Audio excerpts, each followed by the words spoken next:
आए हुए समस्त श्रोतागण सबको जय श्री कृष्ण। जय श्री कृष्ण। जय सिया राम। जय सिया राम। परम सौभाग्य हम आप सब लोग भागवत भागीरथी की मंगल धारा में अवगाहन कर रहे हैं। आप अपनी इच्छा से नहीं आ रहे हैं कथा में। जिस समय आपके चित्त में इच्छा प्रकट हुई कथा में आने की, ठाकुर जी ही चित्त में आकर के लेके आ रहे हैं, और ये बात निश्चित है। भाग्योदयन बहुजन्म समर्जितेन सत्संग मम च लभते पुरुषो यदा वै अज्ञान हेतु कृतमोह मदांधकार नाशम विधाय हि तदोदयते विवेक। अनेक जन्मों के हमारे अर्जित भाग्य जब उदित होते हैं तब भगवत कथा श्रवण का अवसर मिलता है। बंधु, आप माने या ना माने, परंतु न जाने कितने जन्मों में हम पुण्य करते हैं, तब उन पुण्यों का अवसर हमको इस जन्म में मिला कि ठाकुर जी ने हमको अपनी सद कथा श्रवण कराने का अवसर दिया। व्यक्ति बोलता है कि तुम फेल क्यों हो गए, तो हम कहते हैं कि हमको गाइडेंस अच्छी नहीं मिली थी, हमको राह दिखाने वाला अच्छा नहीं मिला था, हमको मार्ग बताने वाला अच्छा नहीं मिला था, इसलिए हम पीछे रह गए, हम आगे नहीं बढ़ पाए।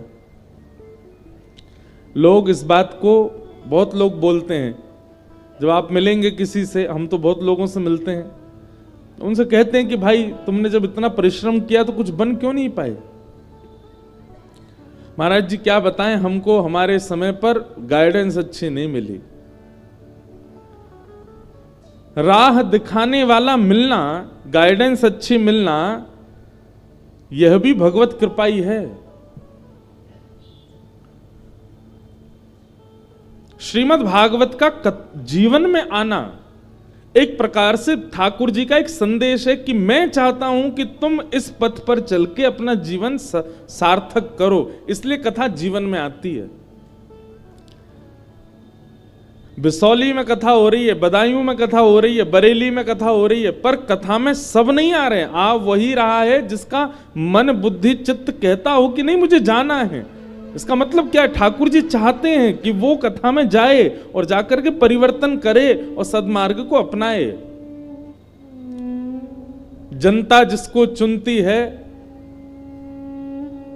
वो केंद्र में जाकर के इलेक्शन जीत करके और मंत्री बन जाता है, विधायक बन जाता है, एमपी बन जाता है। जनता जिसको चुनती है वो केंद्र में जाता है। परमात्मा जिसको चुनते हैं वो कथा में आता है, वो कथा सुनने आता है। आप सब चुने गए हैं, मैं चुना गया हूं। वो बात अलग है कि कई लोग इसको बहुत सामान्य समझ लेते हैं कि हम कथा में बैठे हैं, हाँ हमारे पड़ोस में तो कथा हो रही है, पर नहीं, आप चुने गए। ये बिसौली चुना गया है। भक्तमाल जी में कथा आती है कि महादेव और पार्वती साथ में जा रहे थे, तो महादेव एक स्थान को प्रणाम करते हैं। पार्वती जी बोली, आपने इस स्थान को, बंजर भूमि को प्रणाम किया, ये कोई तीर्थ है क्या? महादेव बोले, ये तीर्थ नहीं है, यहां कभी कथा हुई थी, कथा होने से ये तीर्थ हो गया, इसलिए मैं इसको प्रणाम कर रहा हूं। पार्वती जी ने भी प्रणाम किया। थोड़ी आगे जाकर के महादेव ने फिर से एक स्थान को प्रणाम किया। पार्वती जी बोली, यहां भी कथा हुई थी, आप इसलिए इसको प्रणाम कर रहे हैं। महादेव कहते, यहां कथा हुई नहीं थी, यहां कथा 500 साल बाद होगी, इसलिए मैं इसको प्रणाम कर रहा हूं। इसका मतलब समझ रहे हैं आप? कितनी बड़ी बात है। कथा कहां होगी यह भी ठाकुर जी पहले ही चुन चुके हैं। सब जगह कथा के क्रम नहीं होते।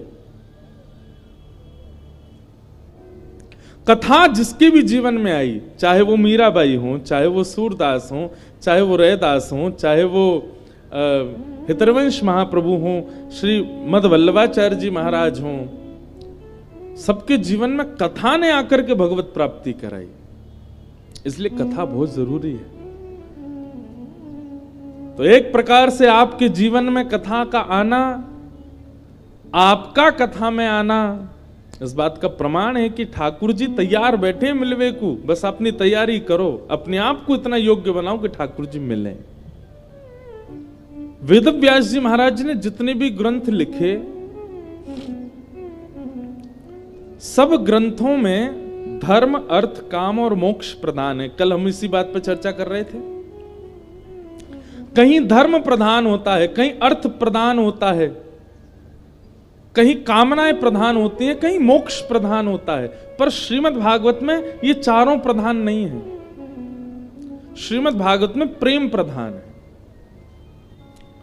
हमारे ब्रज में गाते हैं, कौन पावे आको पार, प्रेम ने दिया की सदा उल्टी बहे धार। जहां सीधो ही सीधो सब काम है जाए भैया, वो प्रेम ना है, फॉर्मेलिटी है। और जहां सब काम टेढ़े ही टेढ़े हों, वही प्रेम है, वही प्रेम है।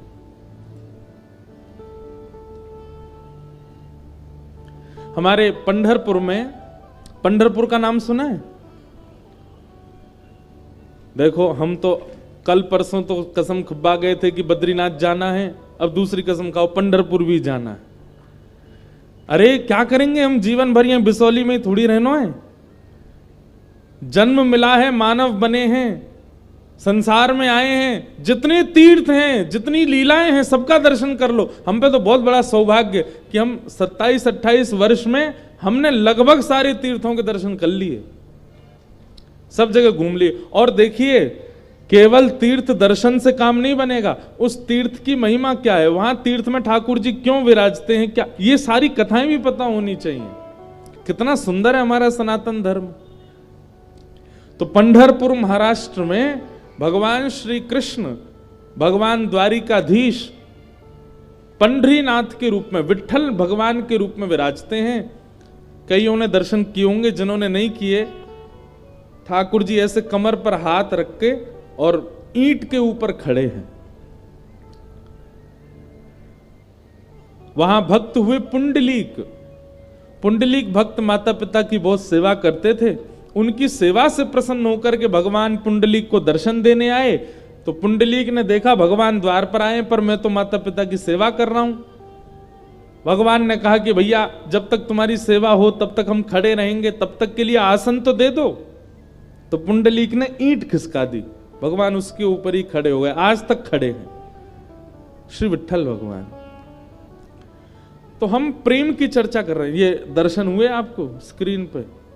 यही है श्री विठ्ठल भगवान। श्री पुंडलीक के ऊपर कृपा करने के लिए भगवान द्वारिकाधीश विठ्ठल बन करके गए। और कोई सर्वांगीण अंग का हो वो दर्शन कराओ। कैसे खड़े हैं ठाकुर जी ईंट के ऊपर। मराठी भाषा में ईंट को वीट कहते हैं, और उसके ऊपर जो ठाड़े हैं उन्हीं का नाम है श्री विठ्ठल। तो हम प्रेम की चर्चा कर रहे थे। व्यक्ति जब प्रेम का आश्रय लेता है तो धर्म, अर्थ, काम, मोक्ष आदि आदि सब व्यवहारों से वो परे हो जाता है, विरुद्ध नहीं, परे। पंढरपुर में एक भक्त हुए, उनका नाम था चोखो मेला। क्या नाम था? सब लोग सावधानी से इधर देखो, कोई आए जाए आप तब भी हमको देखते रहा करो। हाँ, ध्यान से कथा सुनो। तो चोखो मेला नाम के एक भक्त हुए पंढरपुर में। अच्छा, चोखो मेला जो है ये कोई मातृगर्भ से इनका जन्म नहीं हुआ। कई सारे ऐसे भक्त हैं हमारे भारत में जिन्होंने किसी माता पिता से जन्म नहीं लिया, ठाकुर जी ने उनको प्रादुर्भाव किया। तो चोखो मेला जी जो थे, इनका जन्म कैसे हुआ? देखो, प्रेम की अवस्था सुनिएगा। इनके माता पिता वे एक ब्राह्मण थे। तो विप्र कुल के दो दंपति दोनों नित्य एकादशी पर श्री पंढरीनाथ भगवान का दर्शन करने जाते थे। एक दिन की बात, पंडित जी के मन में आया कि हम श्री पंढरीनाथ भगवान का भोग लगाने के लिए कुछ आम ले चलें। तो आम लेकर के पंडित जी और उनकी घरवाली दोनों जब मंदिर जाने लगे तो ठाकुर जी तो इतने प्रेमी हैं भक्तों के कि मंदिर तक आम लेकर के आए, तब तक ठाकुर जी से प्रतीक्षा नहीं हुई। भगवान एक ब्राह्मण का रूप धारण करके बाहर ही चले गए और बाहर जाकर के वो ब्राह्मण दंपति से कहने लगे, हमको बहुत जोर की भूख लगी है, हम बहुत दिन से भूखे हैं, आपके पास बहुत सारे आम हैं, इसमें से 2-3 हमको दे दो। अभी कुछ दिन पहले वृंदावन में मैं था तो एक भक्त आया, वैष्णव आते मिलने। उसने कहा, महाराज जी मैंने पहली बार सोचा कि मैं श्री जी को अमरूद का भोग लगाऊं, और मैं अमरूद लेकर के बड़े भाव से बरसाने जा रहा था। नहीं तो क्या हुआ, बोले रास्ता में एक जगह टेम्पू रुका हमारा ऑटो, इतने में महाराज जी बंदर आया और सबरे अमरूद फैला के और उनमें समेट करके भाग गए। और इतने सारे बंदर आए, सब लेके भाग, एक भी नहीं बचा। मेरा मन तो बड़ा खिन्न हुआ, श्री जी नाराज है मुझसे। मैंने कहा, अरे बाबड़े श्री जी नाराज ना है, श्री जी से प्रतीक्षा ना है भाई कि तू ऊपर तक आवेगो, ऊपर अमरूद पधरावेगो, और कहीं ये बाहर खड़े पुजारी ने तेरे द्वारा दिए गए अमरूद बांट दिए तो श्री जी को तो भोग नहीं लग पाएगा। और ऐसा ही होता है, पुजारी जी को जो दे दो पुजारी जी थोड़ी देर दिखा के और फिर सब में बांट देते हैं। तो श्री जी ने कही, इतने भाव से अमरूद लेके आ रहा हो, तो श्री जी ने अपनी गुप्त सेना भेजी, बोले बीचते ही हरण कर लाओ। और मैं सबरे अमरूद बंदर लेके भाज गए, श्री जी ने पा लियो, भोग लगा लियो। तो जब कोई बहुत प्रेम, बहुत आस्था, बहुत बहुत भाव से ठाकुर जी को कुछ चीज अर्पित करने जाता है ना, वो मंदिर तक पहुंच ही नहीं पाता, उससे पहले ही ठाकुर जी स्वीकार कर लेते हैं।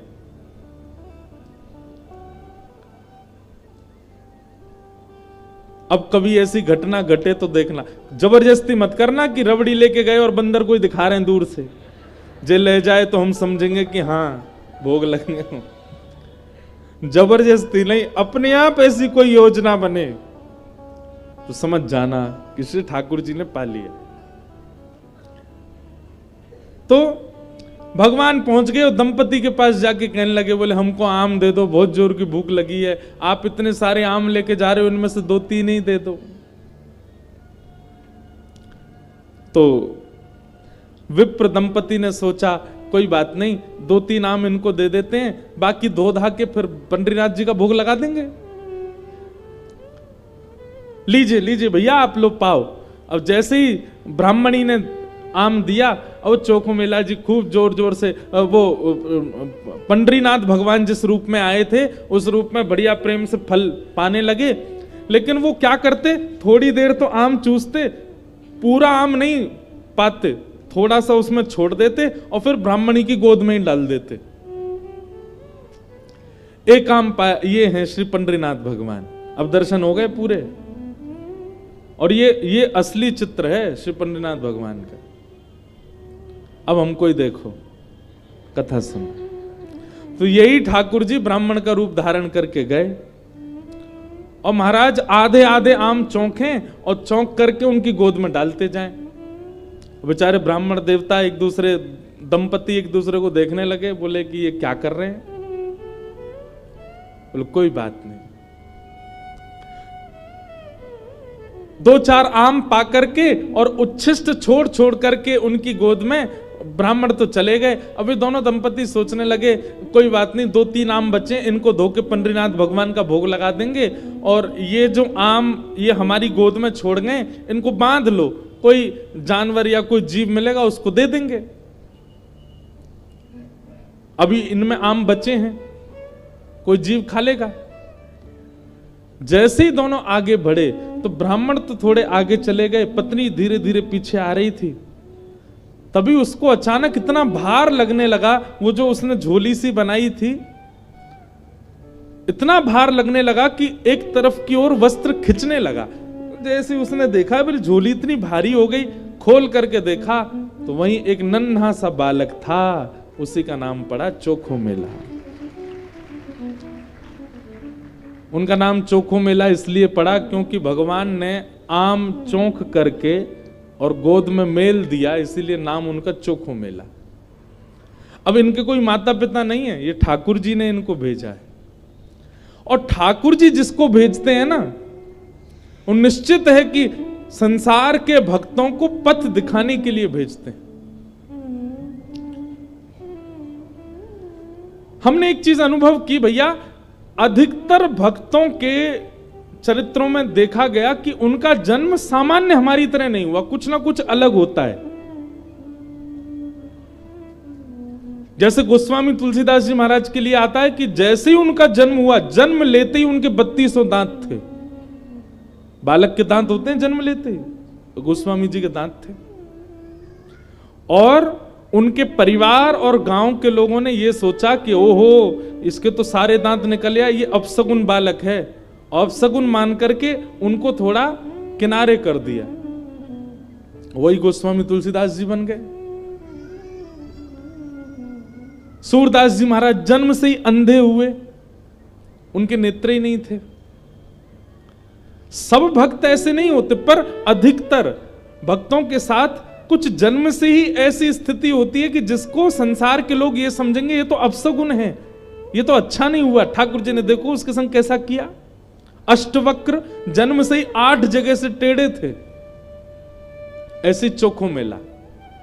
अब चोखो मेला को देख करके, उस बालक को देख करके ब्राह्मणी ने मन में विचार किया, अगर मैं इस बालक को लेकर के गई तो सब लोग पूछेंगे ये कैसे जन्मा, मैं सबको क्या उत्तर दूंगी। मेरी बात कोई नहीं मानेगा कि झोली में अपने आप आ गया। और इस भय से कि संसार के लोग क्या कहेंगे, उन्होंने उस बालक को एक सुरक्षित सा वृक्ष था उसके नीचे छोड़ दिया, उसको स्वीकार नहीं किया। तभी कुछ चर्मकार वहां से निकल रहे थे, उनमें से एक की दृष्टि पड़ी और उस रोते हुए बालक को देख करके उन्होंने उसको स्वीकार किया और भगवत प्रसाद मान करके एक चर्मकार परिवार ने चोखो मेला जी का पालन पोषण किया। धीरे धीरे वो बड़े हुए। अब क्योंकि उनके माता पिता चर्मकार परिवार के हैं, इसलिए कई जगह उनको मंदिर में जाने से रोक दिया जाता। पर ठाकुर जी तो किसी की जात पात नहीं देखते ना, ठाकुर जी तो सबसे प्रेम करते हैं। बंधुओं, ये सब हमने बनाया, हम मानवों ने कर दिया है ये सब विभाजन। कई बार ब्राह्मण कुल में जन्म लेने के बाद भी उतनी पवित्रता शुद्धता नहीं होती है, और कई बार इतने श्रेष्ठ कुल में न जन्म लेने के बाद भी बहुत पवित्र होता है मानव। वास्तविकता यह है कि जन्म से हमारी जात पात नहीं होती है, हमारे स्वभाव से होती है, हमारे गुण से होती है, हमारे कर्म से होती है। सब लोग इधर देखो, ध्यान से सुनो। चोखो मेला जी अपने पिता के साथ में खेती बाड़ी करते थे। एक दिन खेती करते करते उनके मन में आया, इतने सुंदर सुंदर फल, इतने सुंदर सुंदर सब्जियां हुई हैं, मैं क्यों ना इन फलों को पंडरीनाथ भगवान का भोग लगाने ले जाऊं। तो उन्होंने क्या किया, एक केले के वृक्ष से खूब सारे केले ले लिए और एक झोला में बांध करके चल दिए। पंढरपुर से 12 किलोमीटर दूर उनका गांव था। जैसे ही पहुंचे पंढरपुर, इतने आनंद में भर गए कि उन्होंने विचार ही नहीं किया। बहुत लोगों ने रोकने का प्रयास किया कि इनको मंदिर में ना घुसने दिया जाए, ये अधिकारी नहीं है, लेकिन वो तो इतने भाव में आ गए कि वो घुसते ही चले गए। और जैसे भीतर पहुंचे महाराज, लोगों ने घेर करके चोखो मेला जी को पीट दिया, बहुत मारा। उनके वस्त्र फाड़ दिए, सिर में चोट लगी, हाथ में चोट लगी, पैरों में चोट लगी, सब जगह इतना जख्म दे दिया।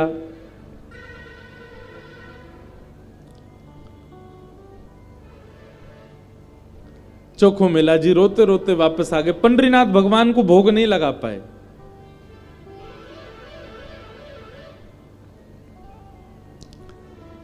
शाम का समय चोखो मेला जी अपने सब घावों को, जहां जहां से रक्त निकल रहा था, साफ कर रहे थे और गुस्सा कर रहे थे। बोले अब नहीं आऊंगा आपके पास। बैठ गए हो, ईंट के ऊपर खड़े हो गए हो, इतने सारे अपने आगे जो है धर्म शास्त्र के मर्मज्ञ लगा दिए हैं, वे सब जात पात देख करके दर्शन कराते हैं, खड़े रहो, बने रहो महाराज अपने रूप में, हम तो नहीं आएंगे आपका। अरे कुछ करने थोड़ी आया था, कुछ मांगने थोड़ी आया था, अपने खेत के बढ़िया फल लेकर के आपका भोग लगाने आया था। इतने में ही नील वर्ण के श्याम सुंदर पीतांबरी पहने चलते हुए चोखो मेला के पास प्रत्यक्ष प्रकट होके आ गए।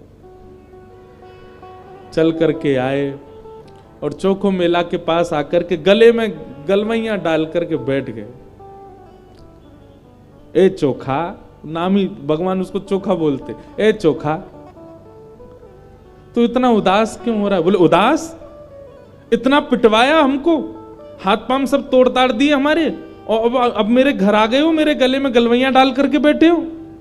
ये सब लीला क्यों करते हो आप? वहां क्यों नहीं रोका आपने सब पुजारियों को, पंडाओं को, ये सब ब्राह्मणों को? ठाकुर जी बोले, देख चोखा, वे सब मुझे पूजते तो हैं, मेरी सेवा तो करते हैं, पर मुझको पाषाण मानते हैं, मुझको मूर्ति ही मानते हैं। और जो मुझे पाषाण मानता है ना, उनके लिए मैं पाषाण ही रहता हूं। उनके लिए ना मैं बोलता हूं, ना मैं हंसता हूं, मैं बस एक टक खड़ा रहता हूं, ना मैं खाता हूं, ना मैं पीता, कुछ नहीं। तू तो मुझे पाषाण नहीं मानता ना, तू तो मुझे साक्षात ठाकुर जी मानता है। इसीलिए तो अपने अपने अपने बगीचे के फल लेकर के मेरे पास आया। वहां बहुसंख्यक पाषाण मानने वाले लोग हैं, इसलिए मैं उनके सामने बोला नहीं। एकांत में जब तू आ गया तो मैं तेरे पास आ गया। चल चोखा, अब तू मुझे अपने आंगन के फल खिला दे। अब देखिए, ना धर्म है, ना अर्थ है, ना काम है, ना मोक्ष है, केवल प्रेम है चोखो मेला के पास।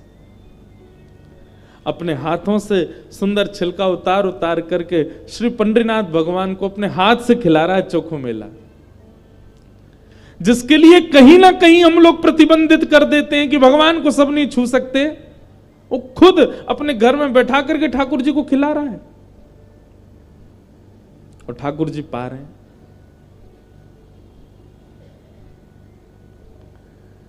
भगवान ने 2-3 केला पाए और 2-3 केला पाने के बाद में भगवान बोले, ए चोखा सुन, अब मत खिला, अब बाकी के जितने बच्चे हैं ये सब मेरी पीतांबरी में बांध दे।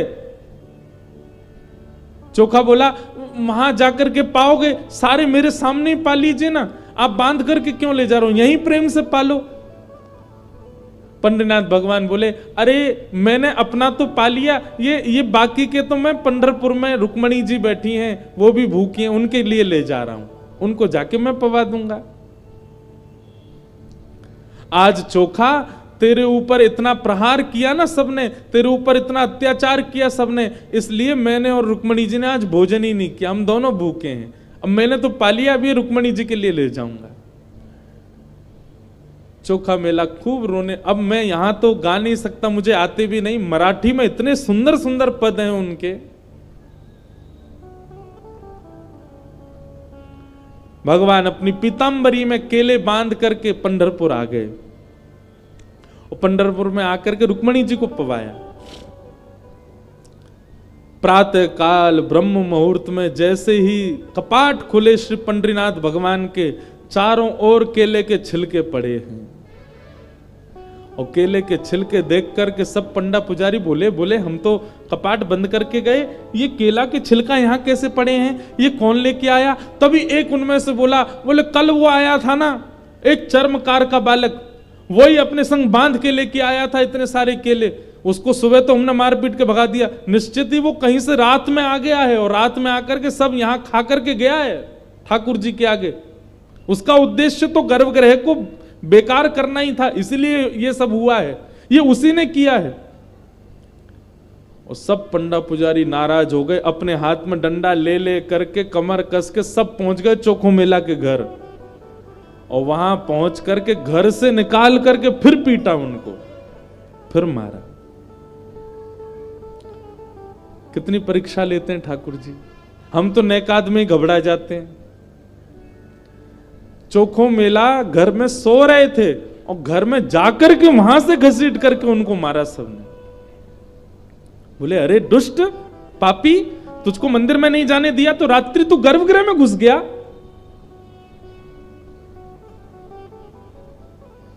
चोखो मेला पिटते रहे, नेत्रों से आंसू बहाते रहे, जय हो पंडरीनाथ, कैसी लीला करते हो, सुबह पिटवाते हो, रात में आकर के खा जाते हो मेरे हाथ से।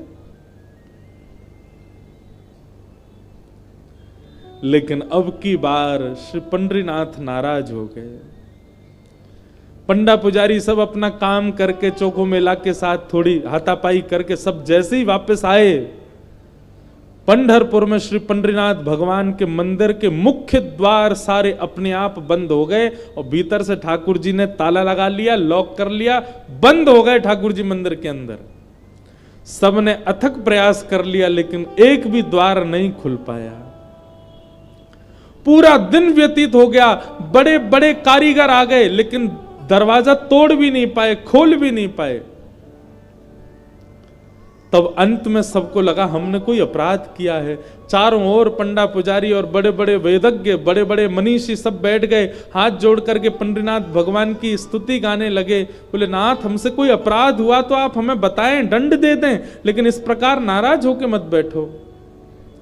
तभी मंदिर के भीतर से भगवान ने रुग्ण स्वर में, रोते हुए स्वर में भगवान की आवाज आई।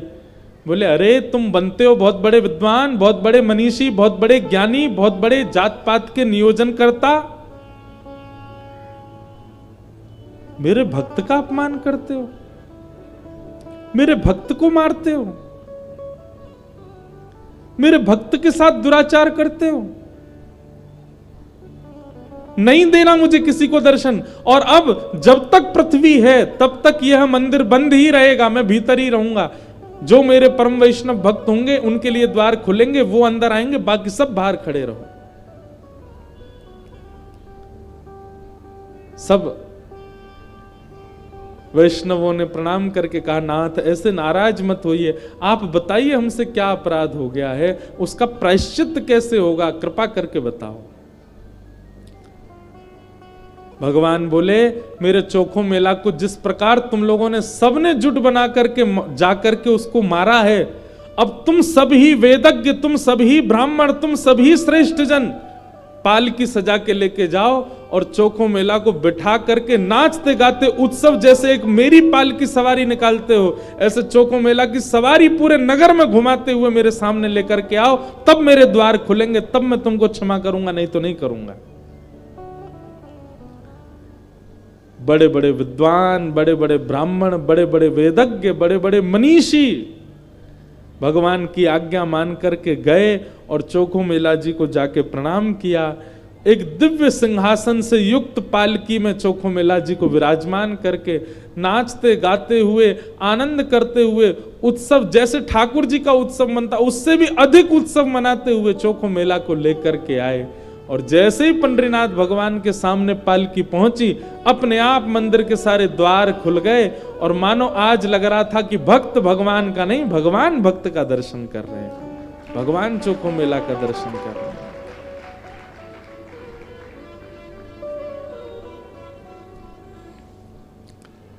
प्रेम बड़ा है, ज्ञान बड़ा नहीं। ज्ञान आवश्यक है, वैराग्य आवश्यक है, सब कुछ आवश्यक है, पर प्रेम प्रधान है। प्रेम के बगैर कहीं ना कहीं आप ठाकुर जी से दूर ही रहोगे।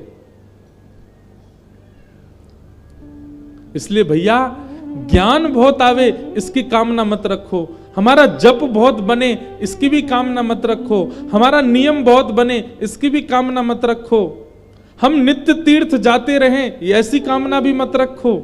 कामना केवल एक रखो, हम जहां भी रहें, जैसे भी रहें, जिस स्थिति में रहें, हमारा प्रेम सदा बढ़ता रहे ठाकुर जी के प्रति।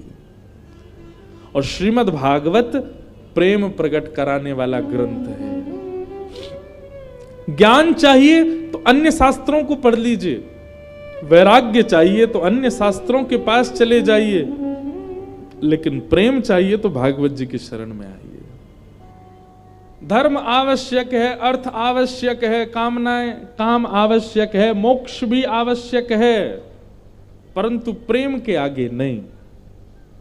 प्रेम प्रधान है। या फिर ऐसा कह दें कि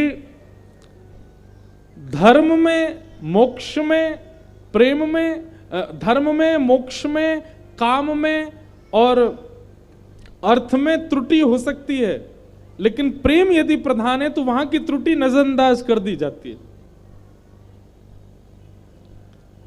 प्रेम प्रधान होना चाहिए। भागवत की कथा वही सिखाती है, क्योंकि भागवत जी की रचना ही प्रेम के कारण हुई।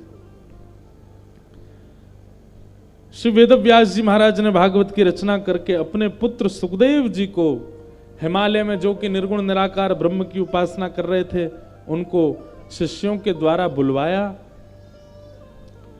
और संपूर्ण भागवत का ज्ञान प्रदान किया। फिर उन्हीं सुखदेव जी ने वही भागवत का ज्ञान परीक्षित को प्रदान किया। प्रश्न हुआ, ये परीक्षित कौन है? तब यहां से महाभारत का प्रसंग प्रारंभ हुआ कि यदा मृधे कौरव संजयाना वीरेस्वथो वीरगतिं गतेषु ब्रकोदरा विद्गदा विमर्श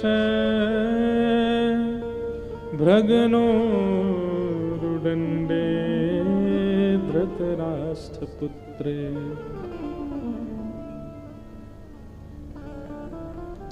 महाभारत का प्रसंग। सब लोग सावधानी से सुनो, इधर देखो।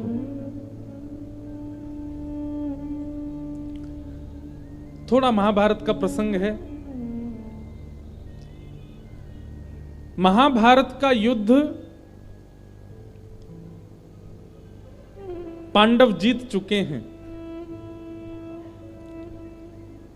और पांडवों के भीम ने दुर्योधन की जंघा तोड़ करके महाभारत का युद्ध अपने पक्ष में लिया है। जिस बात से हैरान दुर्योधन अब सोच रहा है कि मैं कैसे भी करके इनको मारूं। बंधुओं, एक पाप का एक सिम्टम सुनना चाहेंगे? हमारे अंदर पाप आया है तो एक लक्षण हमारे अंदर आएगा। क्या? हम किसी से ईर्ष्या करते हैं, द्वेष करते हैं, किसी के प्रति छल करते हैं, कपट करते हैं। ये सब पाप का ही स्वरूप है। परंतु पाप हावी हो जाएगा तब हम अधर्म का मार्ग लेकर के कैसे भी सामने वाले का अनित करने का विचार करने लग जाएं तो समझ जाना पाप आपके भीतर घर कर चुका है। ठीक है, आपसे ज्यादा श्रेष्ठ कोई बन गया, ईर्ष्या हुई, इतना चलेगा, लेकिन आपने कुछ किया नहीं, अपने काम में लगे रहे। लेकिन जिस दिन ईर्ष्या के कारण आप उसका अनहित करने का मन बनाने लग जाओ, उसी दिन समझ जाना कि पाप आपके चित्त में भयंकर रूप से विद्यमान हो गया। ईर्ष्या हो रही है यहां तक ठीक है, पर ईर्ष्या के कारण आप उसका अनहित करने लग जाओ और उसी की योजनाएं बनाने लग जाओ, ये पाप आपके चित्त में घर करके बैठा है, उसी का परिणाम है।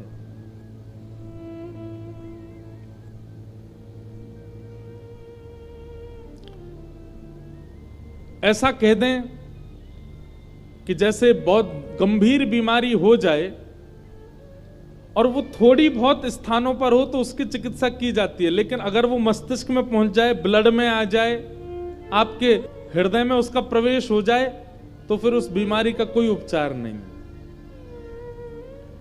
ईर्ष्या का उपचार है। अगर आपको किसी से ईर्ष्या हो रही है तो उसका उपचार है, एक दिन ईर्ष्या नष्ट हो जाएगी। लेकिन ईर्ष्या के कारण अगर आपने उसका अनहित सोचा, विचार किया और करने भी लग गए, उसका उपचार नहीं होगा। उसका उपचार तो नाश है बस। कई लोग ईर्ष्या में इतने चले जाते हैं कि उसके नाश के लिए वे लोग यत्न तक करते हैं, वे लोग प्रयत्न तक करते हैं, वे लोग टौने टोटके करते हैं सामने वाले के साथ कुछ बुरा हो।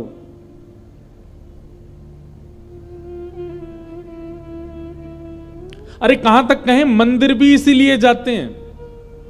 कि हमारा पड़ोसी आजकल बहुत चौड़ रहा है, बहुत बढ़िया कमा रहा है, खा रहा है, सब बढ़िया चल रहा है, उसके संग कुछ अनहित होना चाहिए, इसलिए मंदिर जा रहे हैं।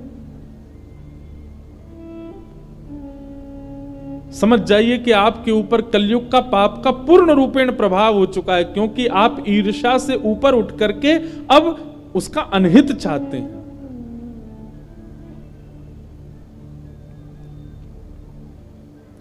इसलिए किसी के प्रति ईर्ष्या आवे, कथा में आइए, सत्संग में आइए, गुरुजनों के पास आइए, गंगा स्नान कीजिए, यमुना स्नान कीजिए, धीरे धीरे अपने उस ईर्ष्या को नष्ट कीजिए। परंतु अगर ईर्ष्या के कारण आपके चित्त में उसका अनहित चाहने की इच्छा हो रही है, उसके साथ गलत करने की इच्छा हो रही है, आपका नाश होने से कोई नहीं रोक सकता। और वही कर रहा है दुर्योधन। दुर्योधन युद्ध हार चुका है, अचेत अवस्था में पड़ा है रणभूमि में, लेकिन तब भी उसको ये पीड़ा नहीं है कि मैं मरने वाला हूं, अपनी मृत्यु सफल बना लूं। अरे मेरे कुछ क्षण बचे हैं, मैं इन क्षणों में कुछ अच्छा कर लूं, हरिनाम संकीर्तन कर लूं, भजन कर लूं, कुछ पुण्य कर लूं। नहीं, वो थोड़े क्षणों जो उसके बचे हैं जीवन के, उनमें भी क्या सोच रहा है कि मैं क्या करूं कि पांडव भी मारे जाएं, मैं पांडवों से बदला लूं। पिक्चरों में कभी कभी दिखाया जाता है कि जब गुंडे के पिताजी मरने वाले होते हैं तो वो मरते मरते कह जाते हैं, मेरी मृत्यु का बदला तू ले लेना, और फिर वो मर जाते हैं।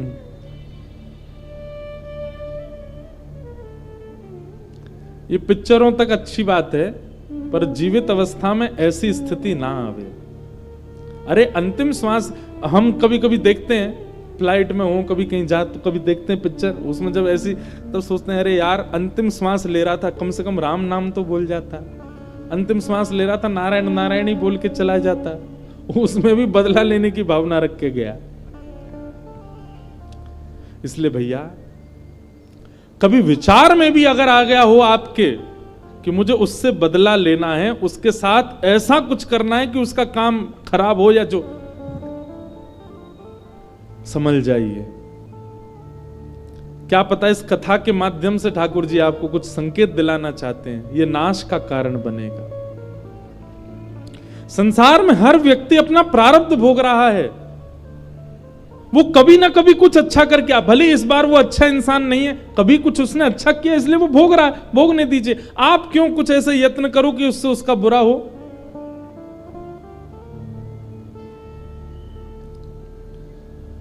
दुर्योधन अचेत अवस्था में पड़ा है और उसी समय गुरुपुत्र अश्वत्थामा दिखाई देते हैं दुर्योधन को। दुर्योधन कहता है, अश्वत्थामा तुम्हें मेरा एक काम करना है। क्या? हम रणभूमि में तो पांडवों को नहीं मार पाए, पर अब हमें छल से उनको मारना होगा। हम महाभारत का युद्ध तो हार गए, पर हम यदि हस्तिनापुर की गद्दी पर नहीं बैठे तो ये पांडव भी नहीं बैठने चाहिए। अश्वत्थामा कहने लगा, क्या करना है बताओ। बोले, रणभूमि में तो नहीं मार पाए, सोते हुए इन योद्धाओं को इनके शिविर में जाके मार दो, सोते हुए मार दो। किसी को क्या पता चल रहा, हम भी मारे गए, वो भी मारे गए। हस्तिनापुर की गद्दी पर ना हम बैठेंगे ना वो, कम से कम चैन से मर तो पाएंगे। कितनी विषम स्थिति है कि व्यक्ति को किसी को पीड़ा देने में चैन मिलता है। ये पाप नहीं है तो क्या है? ये कलयुग का महाप्रभाव नहीं है तो क्या है? किसी को पीड़ा में देख करके आपको प्रसन्नता होने लग जाए, किसी को पीड़ा में देख करके आप खुश होते हो, ये महापाप है।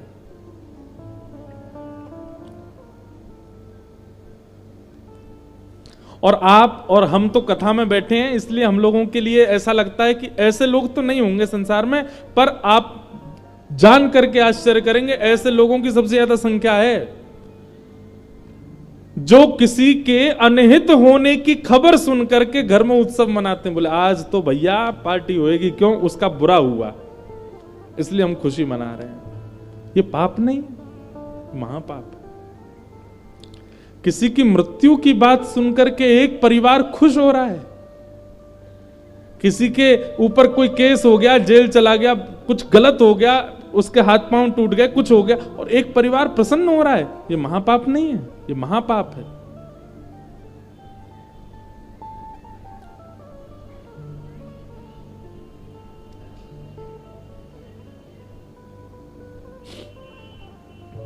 अश्वत्थामा अर्धरात्रि में गए पांडवों को मारने के लिए, लेकिन जिनके रक्षक सुदर्शन चक्रधारी, उनको कौन मार सकता है? पांडवों को अर्धरात्रि में ही लेकर के भगवान कहीं और चले गए। अश्वत्थामा ने आकर के सोते हुए, अंधेरे के कारण देख नहीं पाया, द्रौपदी के सोते हुए बालकों को मार दिया और उनके सर धड़ से अलग करके एक थैला में भर के ले गया, दिखाने के लिए दुर्योधन को कि देखो मैंने अपना काम कर दिया। दुर्योधन से जाकर के कहा, देखो दुर्योधन मैंने काम कर दिया, मैंने 5 पांडवों को मार दिया। दुर्योधन बोला, मुझे विश्वास नहीं होता। बोले, इसीलिए मुझे पता था तुमको विश्वास नहीं होगा, मैं सर लेके आया उनके। दुर्योधन ने प्रकाश करके जैसे ही देखा, अरे मूर्ख, ये पांडव नहीं है, ये द्रौपदी के 5 पुत्र हैं, निर्दोष बालक।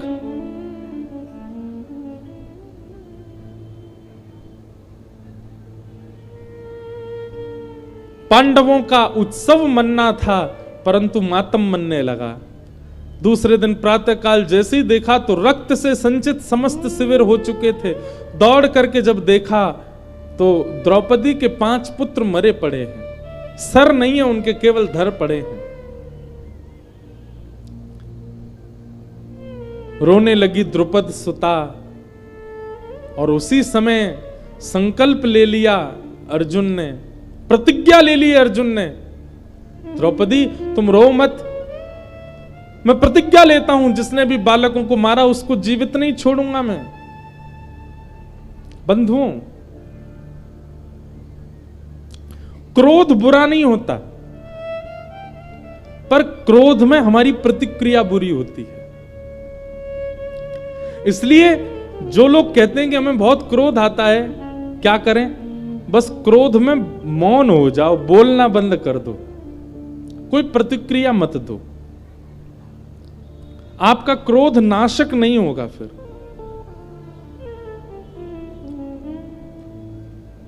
क्रोध आने दीजिए, बस आप क्रोध में बोलना बंद कर दीजिए। कठिन होगा, लेकिन फिर भी करो। एक आध बार थोड़ी बहुत आवाज निकलेगी, 2-4 बार प्रैक्टिस करोगे तो फिर अपने आप सीख जाओगे। क्रोध में मौन हो जाओ, बोलो ही मत। चाहे कोई कितना भी छेड़े, कितना भी बुलवावे, कितनी भी कस्में वादे कर दे, फिर भी मत बोलो। जब तक मत बोलो जब तक क्रोध शांत ना हो जाए। धैर्यवान होकर के जब आप बोलेंगे, क्रोध शांत होने पर जब आप बोलेंगे, तो आप नाश नहीं करोगे अपना, कुछ अच्छा ही निकलेगा आपके मुख से।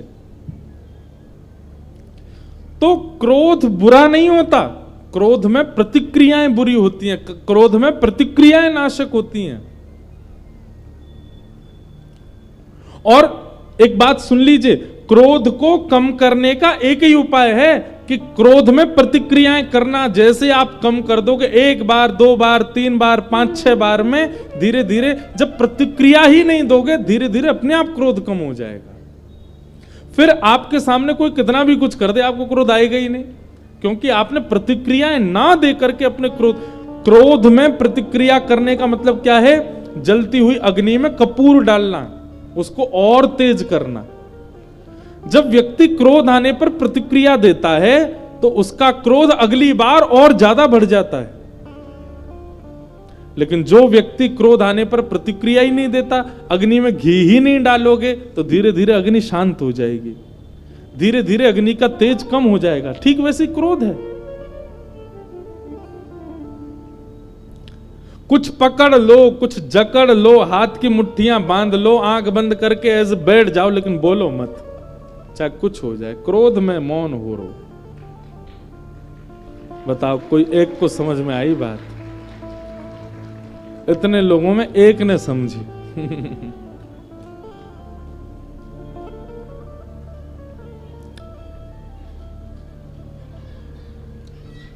अर्जुन ने प्रतिज्ञा ले ली कि मैं इन बालकों के हत्यारे को जीवित नहीं छोड़ूंगा। भगवान बोल रहे हैं अर्जुन क्रोध में कोई निर्णय मत लो, लेकिन क्रोधी व्यक्ति किसी की सुनता नहीं है।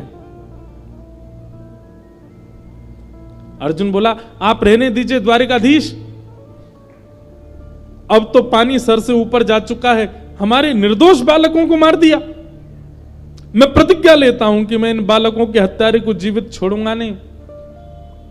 भगवान बोले अर्जुन, क्षत्रिय यदि प्रतिज्ञा ले ले और उस प्रतिज्ञा को पूर्ण ना करे तो उसको 2000 वर्ष के लिए प्रेत बनना पड़ता है, नरक में जाना पड़ता है।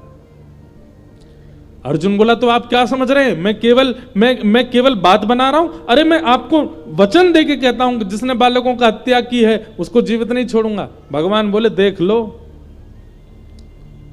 लेकिन क्रोधी व्यक्ति अपने आप को उस समय बहुत बलवान मान लेता है, वो सोचता है कि मैं कर ही दूंगा ये काम। भगवान ने 2 बार रोका लेकिन अर्जुन नहीं माना। मैं प्रतिज्ञा लेता हूं बालकों के हत्यारे को नहीं छोड़ूंगा। भगवान बोले ठीक है। अर्जुन निकल पड़े ढूंढने किसने मारा है बालकों को। तो कृतवर्मा, अश्वत्थामा, इस प्रकार 3 लोग बचे थे बस महाभारत युद्ध में कौरव पक्ष के। और तीनों की जब जांच करवाई तो अश्वत्थामा दोषी मिले।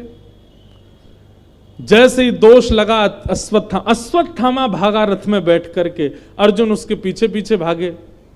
भगवान कृष्ण रथ चला रहे थे, तभी अश्वत्थामा ने ब्रह्मास्त्र अभिमंत्रित करते हुए अर्जुन के ऊपर छोड़ दिया। ब्रह्मास्त्र का तेज आ रहा था, अर्जुन का शरीर जल रहा है, चरणों में गिर गया भगवान के, बोले प्रभु मेरी रक्षा करो, ये ब्रह्मास्त्र छोड़ दिया मेरे ऊपर। भगवान बोले तुम भी ब्रह्मास्त्र छोड़ो, दोनों ब्रह्मास्त्र टकराएंगे, शांत हो जाएंगे।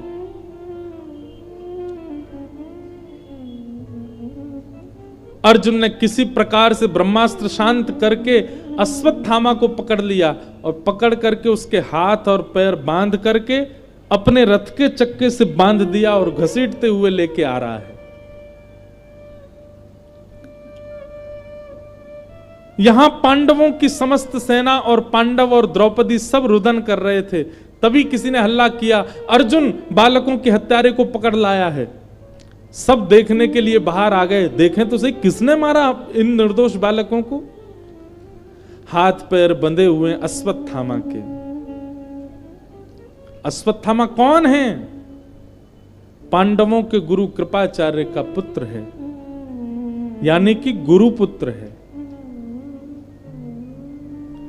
अश्वत्थामा को जैसे ही देखा द्रौपदी ने, तुरंत बोल पड़ी द्रौपदी और क्या कहती है?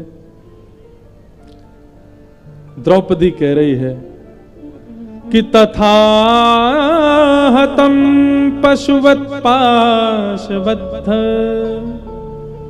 मवांग मुखम कर्म जुगुप्सितेन निरीक्ष कृष्णापकृतं गुरु सुतम वाम स्वभावा कृपयाननाम च उवाच चास्य हन्तस्य वन्धनानयनं सतिं मुच्यतामेष ब्राह्मणो नितरां गुरु। द्रौपदी बोली अर्जुन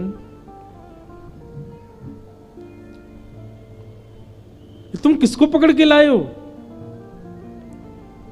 अर्जुन बोला तुम्हारे बालकों का हत्यारा है अश्वत्थामा।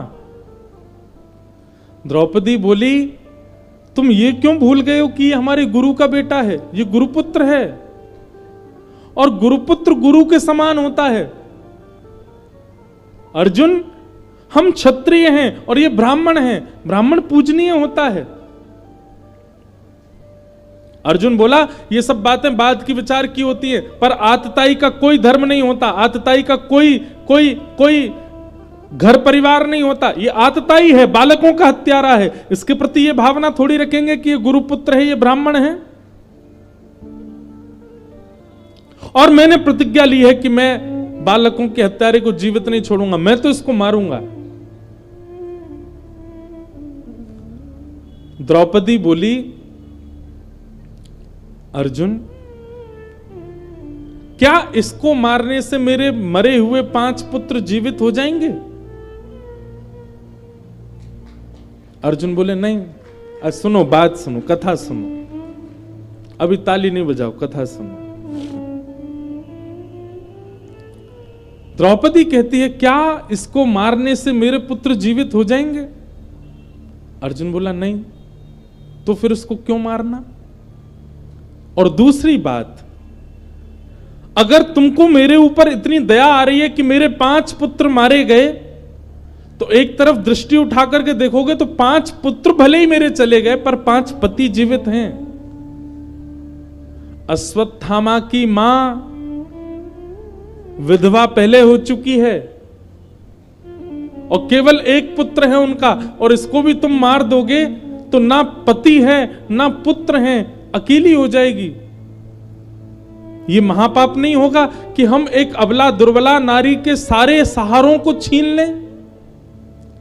मेरे 5 पुत्र छीन लिए गए पर 5 पति जीवित हैं, मैं इनके सहारे रह लूंगी। लेकिन अश्वत्थामा की मां के लिए तो विचार करो अर्जुन, उनके पति भी नहीं है और एकमात्र पुत्र है, उसको भी मार दोगे तो पुत्र मरने की क्या वेदना होती है, ये मैं अभी जूझ रही हूं इससे, मुझे पता है। मैं नहीं चाहती कि जिस वेदना में एक मां है उस वेदना में दूसरी मां भी जाए।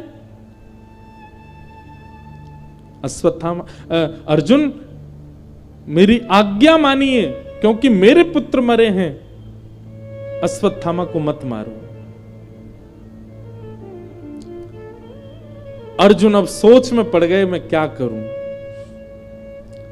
युधिष्ठिर की ओर देखा, भैया आप आज्ञा कीजिए, आप समझाइए ना द्रौपदी को। युधिष्ठिर कहने लगे, नहीं अर्जुन, द्रौपदी ठीक कह रही है, द्रौपदी की बात में बल है, अश्वत्थामा को मत मारो। भीम कहने लगा, बोले सबको छोड़, अर्जुन तू तलवार मुझे दे, मैं मार देता हूं इसको।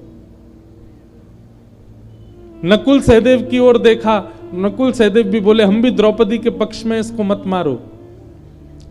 प्रजा की ओर देखा तो प्रजा कहने लगी हमारे हवाले कर दो, हम मार देंगे। और सबकी ओर देखते हुए जब अंत में श्री कृष्ण की ओर देखा तो आलोक्य वदनम सख्य, अर्जुन ने जब श्री कृष्ण की ओर देखा, अपने सखा की ओर देखा, भगवान ने जैसे मानो एक रूठा हुआ व्यक्ति अपना मुख फेर लेता है, ऐसे ठाकुर जी ने रूठ के मुख फेर लिया। क्यों? क्योंकि भगवान तो पहले ही मना कर रहे थे अर्जुन को कि अर्जुन ये प्रतिज्ञा मत ले, तू बालकों के हत्यारे को मार देगा। लेकिन अर्जुन ने तब नहीं माना था। भगवान के चरणों में प्रणाम करके बोलने लगा, बोले प्रभु आप आज्ञा कीजिए ना, मैं क्या करूं। भगवान बोले नहीं नहीं, तू तो पहले ही निर्णय ले चुका था, अपनी प्रतिज्ञा पूरी कर, और मेरे से क्यों पूछ रहा है? द्रौपदी के बालक मारे गए हैं, द्रौपदी की जो आज्ञा हो वो कर। अब देख अर्जुन, तेरी प्रतिज्ञा है कि बालकों के हत्यारे को मारेगा तो इसको मार दे, लेकिन द्रौपदी के बालक मारे गए हैं तो द्रौपदी की आज्ञा के बिना तू नहीं मार सकता। द्रौपदी कहती है नहीं मारो तो इसको मत मारना। लेकिन भीम तुम्हारे बड़े भैया हैं, वो कह रहे हैं कि तू हट जा मैं मार दूं, तो उनकी आज्ञा मानो। लेकिन युधिष्ठिर तुम्हारे सबसे बड़े भैया हैं, उनकी बात तो तुमको माननी चाहिए। वो कह रहे हैं मत मारो तो तुमको नहीं मारना चाहिए। मारो मत मारो, मारो मत मारो, मारो मत मारो। भगवान ने इसी के बीच अर्जुन को छोड़ दिया। अर्जुन बोला सबकी छोड़ो, आप अपनी राय बताओ, मैं क्या करूं। भगवान मंद मंद मुस्काए, बोले सोच ले, दे दूं राय। बोले हाँ, करेगा ना पालन? बोले बिल्कुल करूंगा। भगवान कहते हैं कि ब्रह्म बंधु न हंतव्य आतताई बधारण मय्यैवो भयमां मातम परिपायात्मजानन। अनुशासनम्। अर्जुन,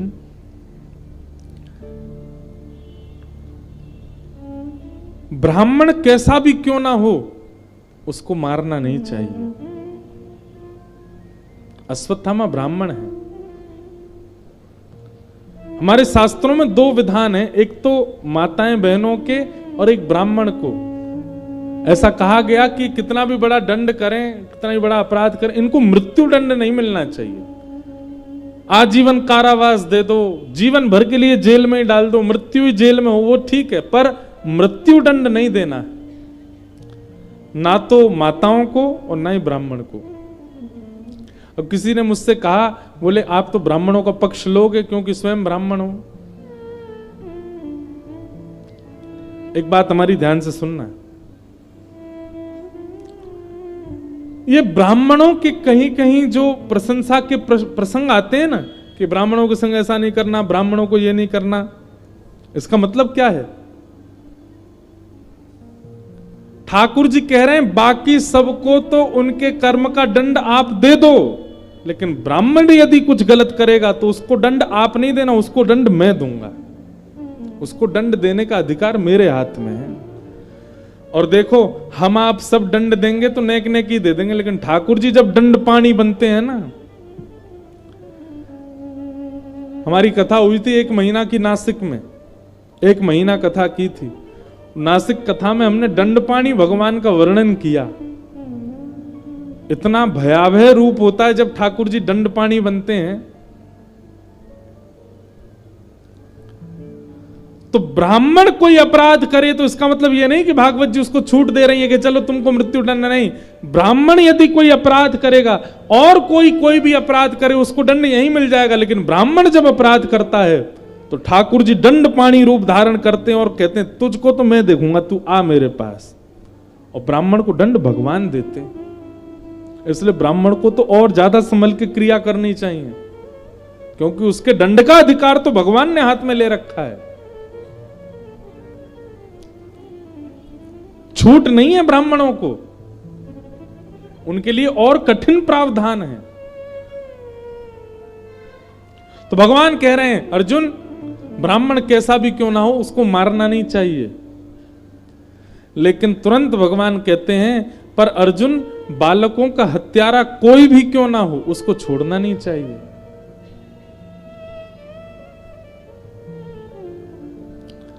अर्जुन बोला गलती कर दी आपसे पूछ के, तो मैंने ये कैसा निर्णय दिया आपने? आप कह रहे हो ये ब्राह्मण है इसको मारो मत, और कह रहे हो ये बालकों का हत्यारा इसको छोड़ो नहीं। ठाकुर जी बंधुओं ऐसे ही क्रीड़ा करते हैं। कई बार ठाकुर जी की ना में हां होती है और कई बार ठाकुर जी की हां में ना होती है। ये तो गुरुजन ही बता सकते हैं कि वो हां कर रहे हैं कि ना कर रहे हैं। कई बार हमें लगता है कि ठाकुर जी की शायद इसमें रजामंदी है, पर नहीं, वो दिखाएं ऐसा रहे कि उनकी रजामंदी, पर है नहीं है। श्री कृष्ण के आश्रय में रहना बहुत आसान नहीं है, बहुत दिमाग घूम जाता है महाराज।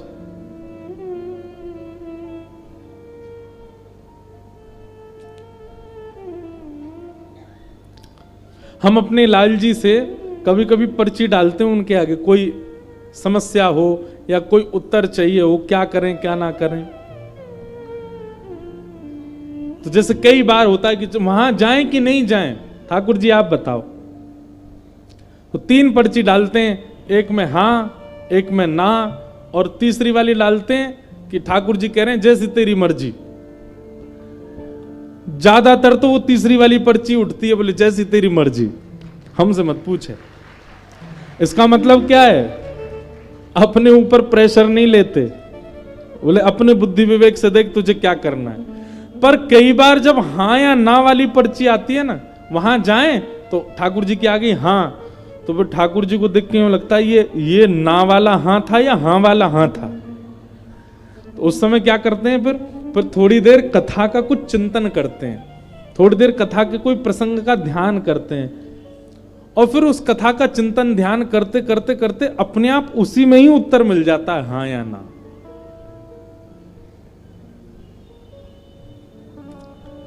तो श्री कृष्ण को समझना थोड़ा टेढ़ा तो है, पर समझ में आ जाए तो आनंद भी उतना ही है।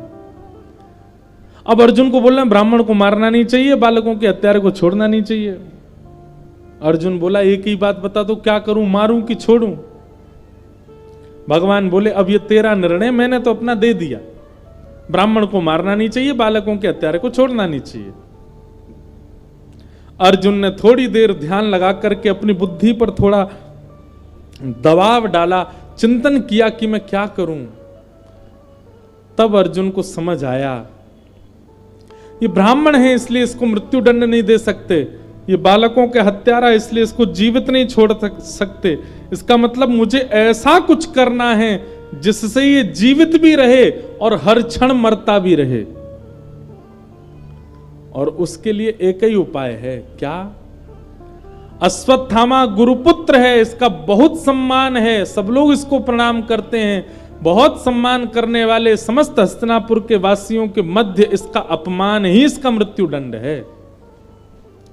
और भरी सभा भरे समाज में मणिम जहार मूर्धन्यम, उसके ब्रह्म तेज की मणि को निकाल करके अश्वत्थामा की आधी मूंछ, आधी दाढ़ी और शिखा छेदन करके सबके सामने उसका अपमान करते हुए उसको जीवित छोड़ दिया।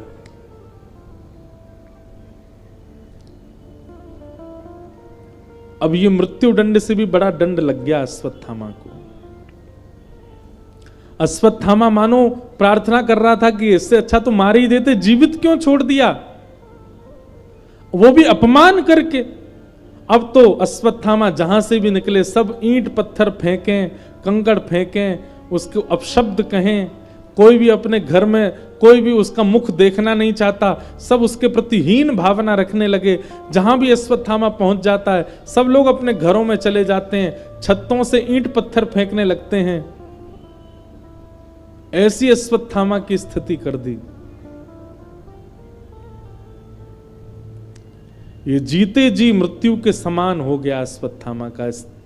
आज भी अश्वत्थामा जीवित है, चिरंजीवी है।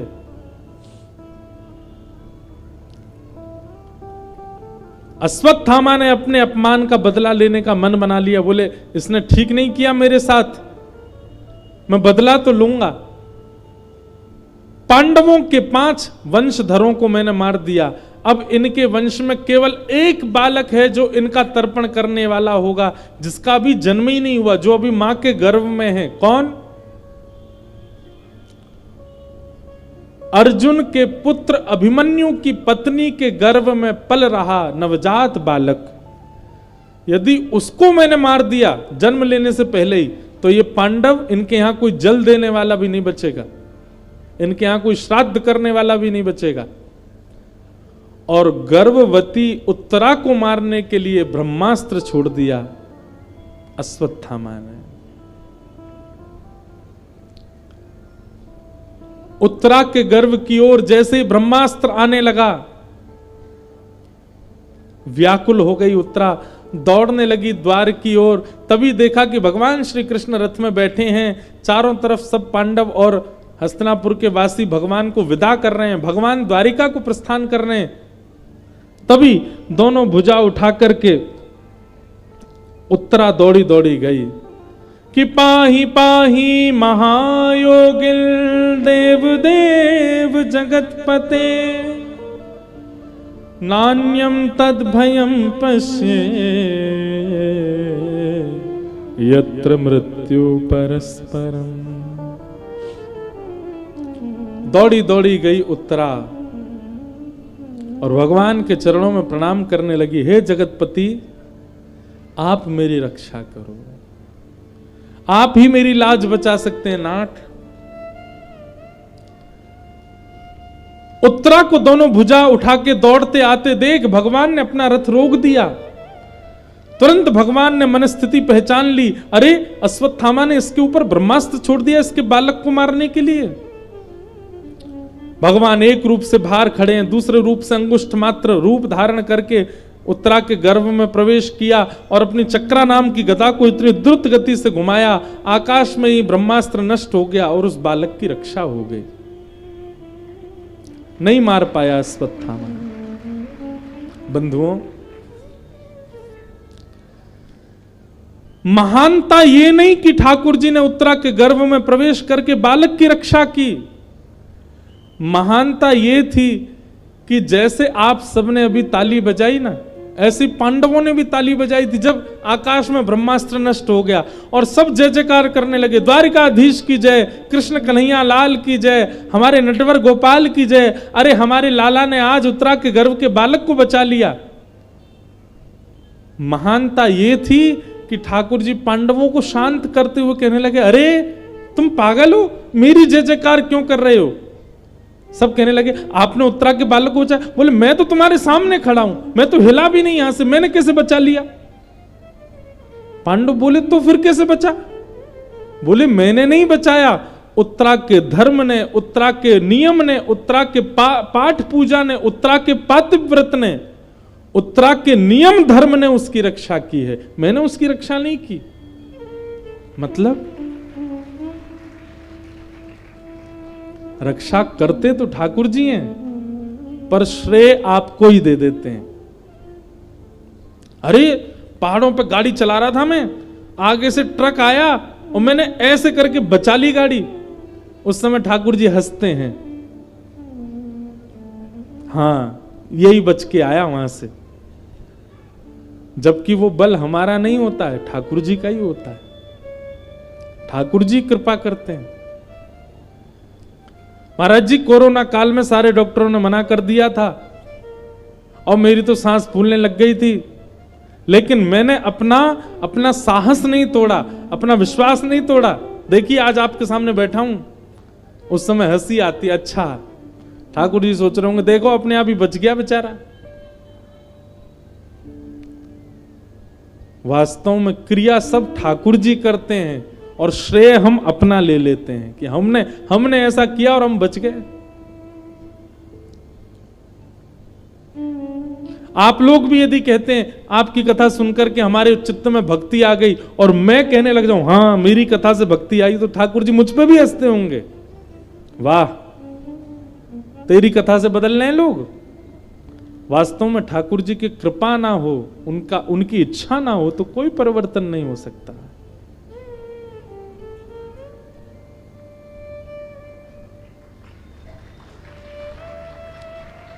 बड़े धीमे जागते हो आप लोग।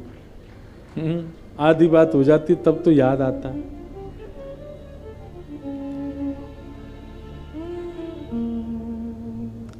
इसीलिए भगवान का एक नाम बताया गया, क्या? मान देना। ठाकुर जी से एक चीज सीखो, सब कुछ करने के बाद भी श्रेय ना लेना। सब कुछ व्यवस्थित करने के बाद भी उसका श्रेय ना लेना, यह ठाकुर जी का स्वभाव है। और हमारा स्वभाव कैसा है? सब कुछ किया किसी और ने, पर हम ये सोचते हैं हमारा नाम भी आ जाए। कई जगह अखबारों में नाम आता है, फलाने शहर में भागवत जी की कथा हुई और मंच पर आरती करने के लिए ये लोग सम्मिलित थे। मंच पे तो 4 ही लोग थे, लेकिन नाम 20 का आता, बाकियों ने पैसा देके नाम डलवाया होता, हमारा भी दे दो यार, उसमें हमारा भी नाम आ जाएगा। सब कुछ न करने के बाद भी हम श्रेय चाहते हैं, और ठाकुर जी कैसे? सब कुछ करने के बाद भी श्रेय की इच्छा नहीं रखते, दूसरों को देते हैं। मैं कथा सुना रहा हूं उनकी कृपा से, आप सुन रहे हो उनकी कृपा से, पर हम दोनों ही अभिमान अपने ऊपर करेंगे। मैं इसलिए करूंगा मैंने कथा सुनाई, और आप इसलिए करोगे हमने पूरी कथा सुनी, एक शब्द भी नहीं छोड़ा। ठाकुर जी उस समय हंसेंगे, वाह हम तो कुछ है ही नहीं, हमारी कृपा तो कुछ है ही नहीं, सब ये अपने आप ही कर रहे हैं, दुनिया चला रहे हैं अपने आप ही।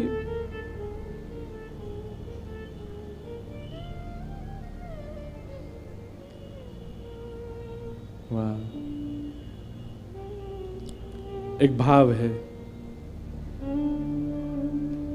कृपा की न होती जो आदत तुम्हारी, कृपा सुनी ही रहती अदालत तुम्हारी, कृपा की न होती जो आदत तुम्हारी। कृपा की न होती जो आदत तुम्हारी। कृपा तो ठाकुर जी करते हैं, हम लोग केवल उस कृपा को भूल करके अपना बल, अपना श्रेय, अपना भाव, अपना परिश्रम आगे कर देते हैं, पर करते सब ठाकुर जी। इसलिए भैया ठाकुर जी की कृपा का अनुभव करो हर क्रिया में। अरे कहां तक कहें, सुबह उठ जाते हैं ना, तो सुबह उठ करके भी यह भी कृपा माना करो कि नाथ रात में सोया था, मन बुद्धि चित्त सबसे शून्य हो गया था, एक प्रकार से मर ही गया था मैं, लेकिन आपने आज फिर मुझे जीवित कर दिया, मैं फिर आज का दिन देख पा रहा हूं आपकी कृपा। नहीं तो मैं तो मृतक हो गया था रात में। रात में चोर घर लूट करके चले जाते हैं, रात में डकैती डल जाती है, महाराज भूकंप तक आ जाता है, हमको पता ही नहीं चलता। क्यों? हम मृतक होते हैं। शयन अवस्था, निद्रा भी एक प्रकार की मरणावस्था है, लेकिन उस हर मरणावस्था के बाद भी हम पुनर्जीवित होते हैं। किसकी कृपा से? ठाकुर जी की कृपा से। हर दिन ठाकुर जी को वंदन करो कि आपकी कृपा है नाथ।